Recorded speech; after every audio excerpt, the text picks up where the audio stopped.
guys, what's up? It's Vampire Bride, and today I'm doing a tutorial for Vegas Pro 14. While this is an older version of Vegas, this is also a beginner's tutorial. So many of the things in the newer software will be the same as in this slightly older software. That being said, also a lot of video editors have the same basics. So this tutorial can work in a lot of ways for a lot of other video editors as well. And with that, let's get started with the tutorial. I hope you guys enjoy this video and that it is helpful to those who are just starting out with video editing, especially with using Vegas Pro. Alright, so starting up a project in Vegas Pro, you will need to add your project media.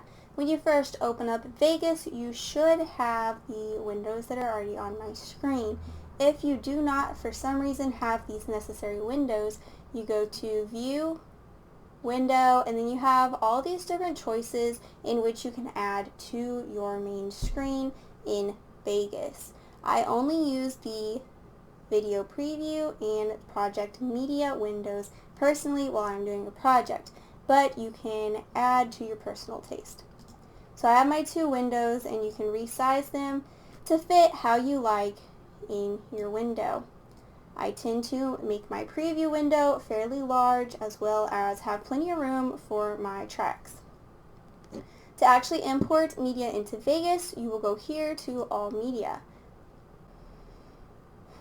It then opens up your files and you can pick through all of your files.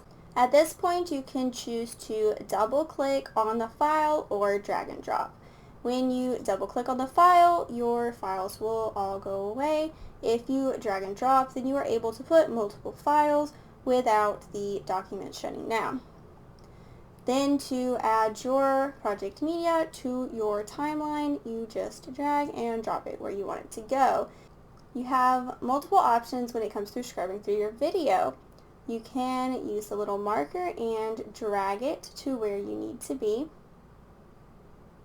Or you can use the arrow keys to scrub through your video. The further zoomed into your video that you are, the quicker it will scrub through the video. So if you're wanting to go through a frame-to-frame basis, then zoom in as far as you need to using the arrow keys or the scroll wheel.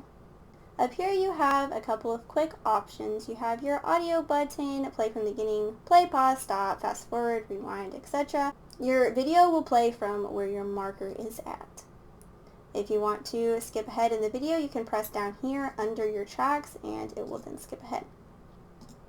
Next, we're going to talk about how to cut and slice a video. Find where you want in the video and then you can either right click right where you want it and go to cut, or you can use the keyboard shortcut and just press S, which will then split your video. I'm going to go ahead and delete this section over here because it is no longer necessary to the video. It's not any of the footage that I need. In order to do that, you can again right click and go to delete, or simply press delete on the keyboard. Okay, so I now have two bits of footage so that I can show a little bit about how to splice them together. I'm going to move them to the beginning of the timeline and put this one right next to it. Go ahead and click here to zoom in. You always zoom into or out from where your marker is. There are two ways that I jump from clip to clip. One is overlapping the video to where they fade together in the last little bit. Another is putting them right next to each other and using these little triangles to fade in or out. Just do a short fade and a quick ending and beginning to your clips. Pressing the space bar while a clip is playing brings the clip back to where your line marker is. Pressing pause will stop you where your main marker is. Now I'm going to talk a little bit about audio. Towards the beginning of this video, you saw me move this little marker to get the audio to go away. It can decrease your volume, but it cannot add more volume. This little slider over here, however, can. Use your scroll wheel on your mouse or just slide the little slider to where you want it to be. If you want to get rid of your audio completely, you can right click over where you want your audio gone, go to Group, Remove from You, click on your audio track, and then delete. That gets rid of that audio track completely. To add more audio, such as a voiceover, you go to this little audio record button. Push where you want it to go, and it is then recording new audio to put in your video. Pausing stops it. Press OK to save it in where it's at. You can then move it around wherever you want it to be. If you want to add music to your project, you have to have it downloaded in your files already, and then you just import it the same way as the rest of your project media. If you happen to cut a bit of video too short, instead of undoing that and starting over, which undo is up here by the way, you can just go to the edge right here and drag, lengthening the video back to where you need it to be. You can also shorten it the same way. If you hold down the control button on the keyboard while you are at the end or beginning of a clip, you can then make the clip go faster or in slow motion. If you have multiple clips that you want to move at the same time, you can hold down control and highlight said clips. Then when you go to move them, they'll all move together. This can be a handy tool when you have a whole bunch of clips, you cut something towards the beginning, and then you have to move all those clips down.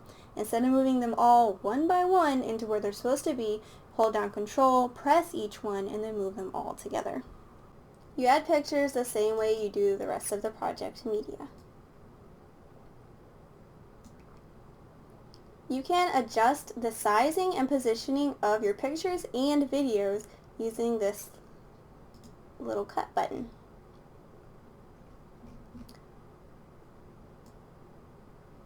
Adjusting the size and position of the picture.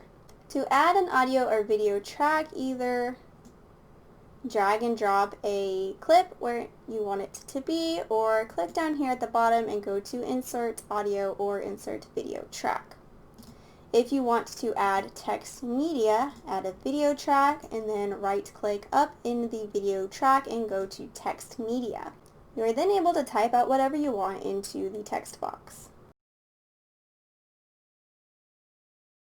Once you have your text written just like on Word documents, you are able to mess with the location and font and sizing of your text. You're also able to change the colors of your text, add animation, and as long as the text box window is open, you can move your text around on the window. Go here so that it is in frame, and then you know where you're wanting to move it to. Go here, press space to play, and watch your words flip across the screen, or whatever action you've chosen, as there are quite a few text effects that you can add to your video. Many times when adding a music file to a video, the music will be substantially louder than the voice recording on the video. So you will most likely need to use the little tab or scroll over here to turn it down so that the music isn't overbearing compared to the voice audio. You can do effects with your pictures or videos here, or with your audio here.